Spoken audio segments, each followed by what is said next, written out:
Isang Pinoy sa puso't diwa, Pinoy na isinilang sa ating bansa.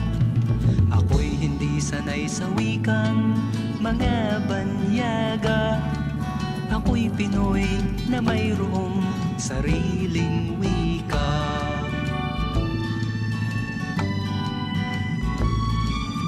Wikang pambansa ang gamit kong salita. Bayang kong sinilangan, hangad kong lagi ang kalayaan. Sigat Jose Rizal nooy nagwika, siya